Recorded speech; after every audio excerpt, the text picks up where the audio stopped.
আসসালামু আলাইকুম। আজ আমি মাছের ডাল রান্না করব। তাই প্রথমে মাছের ডালগুলা ভেজে নিব, হালকা করে ভেজে নিব।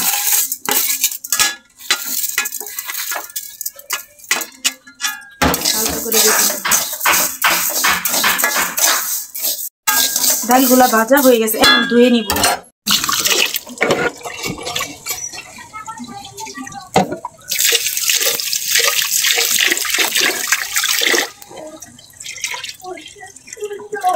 সিদ্ধ করতে দিয়ে দিলাম মাছের ডালগুলা, সিদ্ধ হইতে থাক।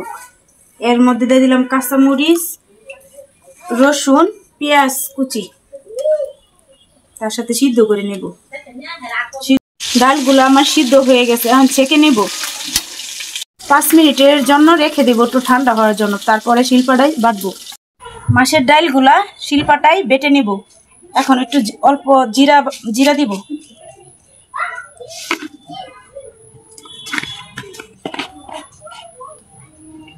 জিরা বাটবো।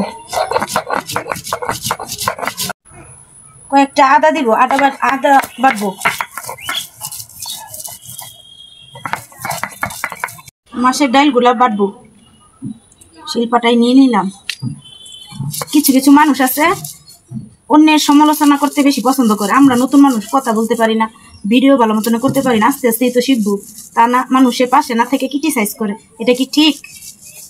ডাল বাটাগুলো আমার হয়ে গেছে।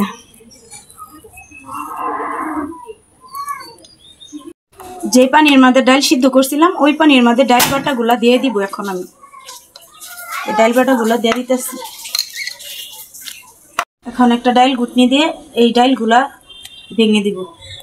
গলা পাকা রয়েছে যে এই ডালগুলা ভেঙে দিব। এখন লবণ দিয়ে দিব, স্বাদ মতন লবণ দিয়ে দিলাম।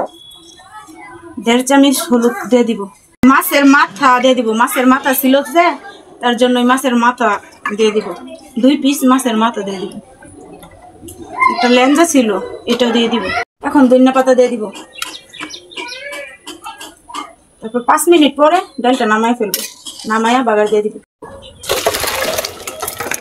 কড়াইটা গরম হয়ে গেছে, এখন তেল ঢেলে দিব। 4টা শুকনো মরিচ দিয়ে দিব বাগারের জন্য। 2টা তেজপাতা দিয়ে দিব। অল্প একটু খাল আর একটা এলাচ। এখানে আস্ত জিরা দিয়ে দিব। পেঁয়াজ কুচি, রসুন কুচি দিয়ে দিব। দাঁড়া দিব বাদামি কালার হওয়ার জন্য। খালটা আবার আপনারা অন্য কিছু মনে করেন না, আমরা ময়মনসিংহের মানুষ দারচিনিকে খাল বলি। পেঁয়াজগুলো আমার বাদামি কালার হয়ে গেছে, এখন ডালগুলা এখানে ছেড়ে দিব। বোনরা বাইরে আমার কথা শুনে আপনারা ভাইছেন না, আমি ময়মনসিংহের মানুষ, এভাবেই কথা বলি, ভদ্রভাবে পারি না।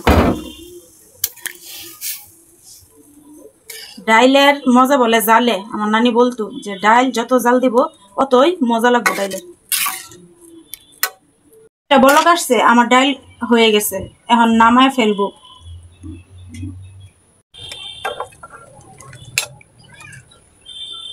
রান্না হয়ে গেছে, মাছের মাথা দিয়ে মাছের ডাল রান্না। আপনারা ভিডিওটা দেখার জন্য অসংখ্য ধন্যবাদ।